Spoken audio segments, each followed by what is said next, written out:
So after you all complete your 10 cylinders, the second assignment is throwing 10 bowls.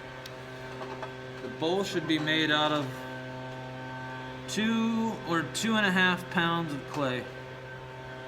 And obviously, you're all knowing now that wedging is critical. This clay has been wedged. I formed a ball out of it. I made sure it's somewhere between 2 and 2.5 pounds. And prior to getting my wheel wet in any way, I'm just going to hammer that into the center, making sure that it's sealed. I've got my needle tool, my potter's knife, and the secret weapon, the Kemper RB4 wooden rule.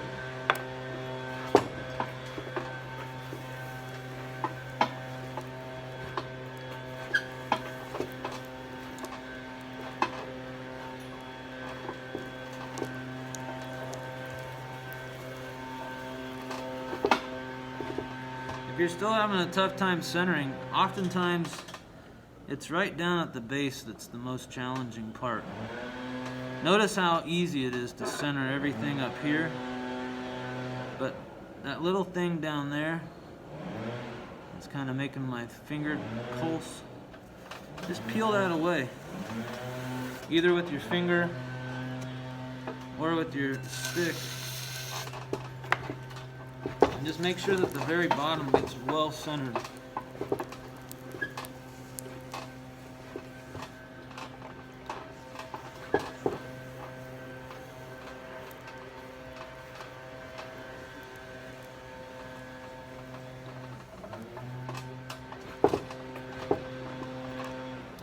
So, when opening pretty much any form, I'm usually in this low dome shape. And with the bowl, there's one thing that's different between this and the cylinder, is that I'm going to trim a foot when this bowl becomes leather hard. So, when you're going down and making this hole, we're not going to leave the floor as thin as a 1/4 inch. We're going to leave it a little bit thicker, like a 1/2 inch, maybe even more than a 1/2 inch. So at this point, before you even open this up, you want to measure and make sure that you've got somewhere like a 1/2 inch. If you're not sure what a 1/2 inch is, just get yourself a ruler. Here I've got like 5/8 of an inch. So that's going to work out well for me, because that 5/8 of an inch might become a 1/2 inch while I'm working on the shape of the floor. When you were making a flat floor for the cylinder, you open it up level and parallel to the wheel. This floor is going to curve from the beginning. So right now, I'm creating this bowl shape from the very beginning by running my fingers just back and forth from the center all the way to the lip. And you can see that it's basically just a very shallow, small, thick bowl. And from this point, I'm just going to curve that wall back upward, almost like I'm centering again, thereby lifting that lip so that it's narrower in diameter than my base. And this is really going to give me a great advantage of pulling a wall. You can think about this first pull as being like a short cylinder. You're just basically going to squeeze that wall from the very bottom. My outside hand is way down at the base. My inside hand is right in the very center. And as that inside hand slopes up the curve of that wall, I'm just pinching those fingers together and I'm letting it go out. If the cylinder was a lot of pressure with your outside hand pushing that wall up and in to make a cylinder, this is the opposite. Most of my pressure is coming from my inside hand pushing that wall out so that it gets greater in diameter.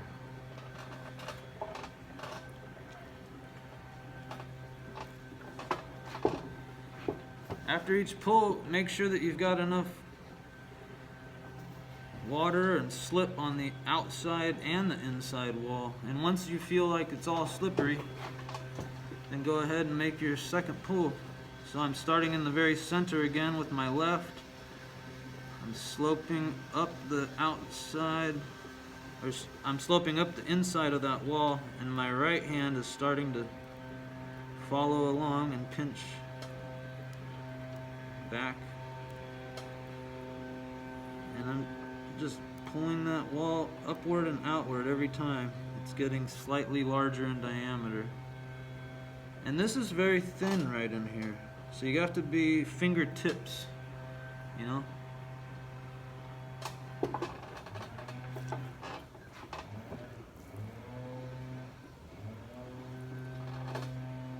This lip is very important. From the very beginning, you want to make sure that this lip is a little bit thicker than your wall. And when you are doing your cylinders, you press straight down on the wall because the wall is going straight up. This wall is flaring outward, so if I push straight down, it's going to challenge the structure and it might bend my wall. So here, when I compress the lip, I'm actually pushing downward at the same angle that the wall is. So here's a good shot of that profile, and my pressure is going straight down the wall at an angle. But it's ever so slight. Just enough to smooth this lip and make sure that it's tight. And then that last pull, it's just gonna, again, I'm starting with my inside hand in the very center of the bowl, pushing down into the floor and then sloping up that wall until I give that wall a little bit of a curve now. And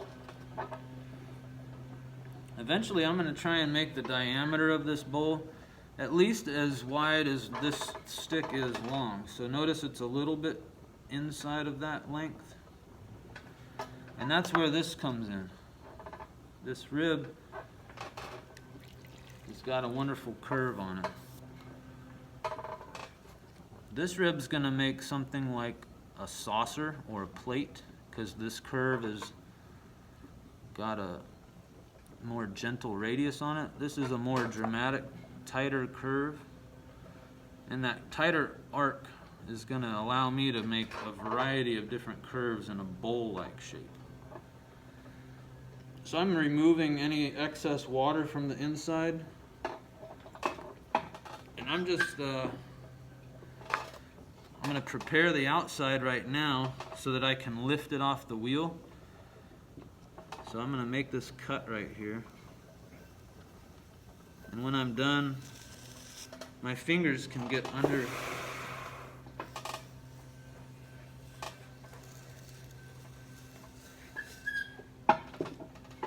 It's a huge advantage now of lifting this bowl from that angled cut.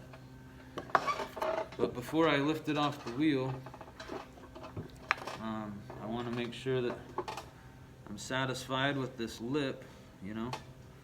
You can use fingers. You can use the webbing between your fingers.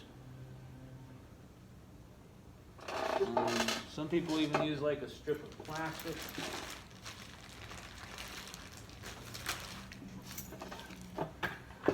Plastic seems to be just about everywhere, so just getting a small piece of plastic. And I'm not using the edge that I ripped. I'm using like the cut edge of that plastic. Notice how I can arch it. If I arch that edge and make sort of like a gentle curve with my fingers on top and my thumbs on the bottom, I can just gently drape that on this lip. I'm not squeezing or pressing very hard.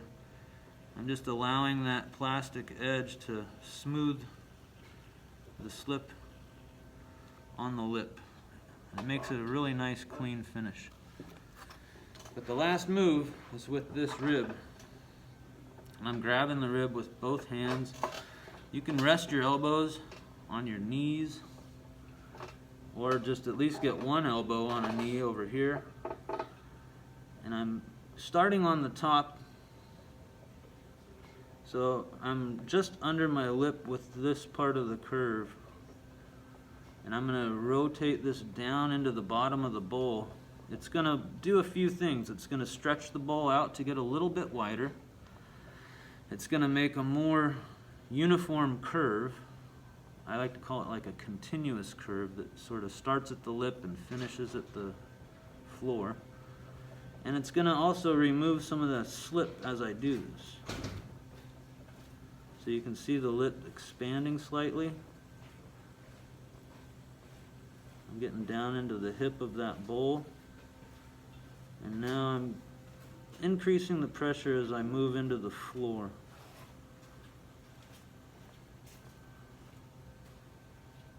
And I stop right in the center.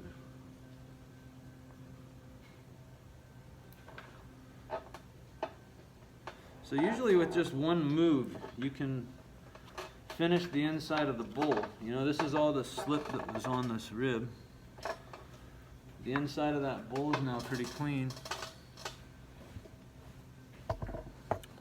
And it's got a pretty continuous curve.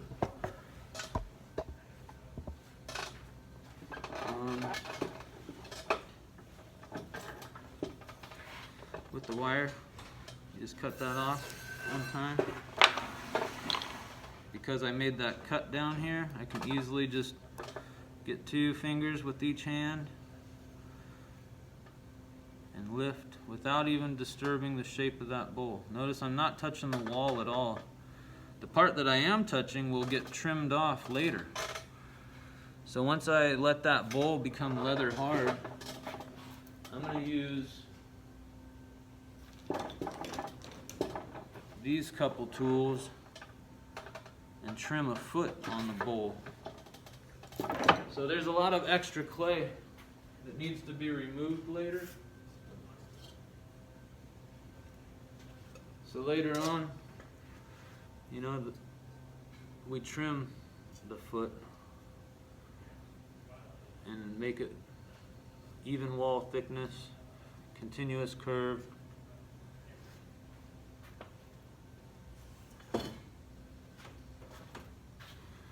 Only when you're done with your cylinders.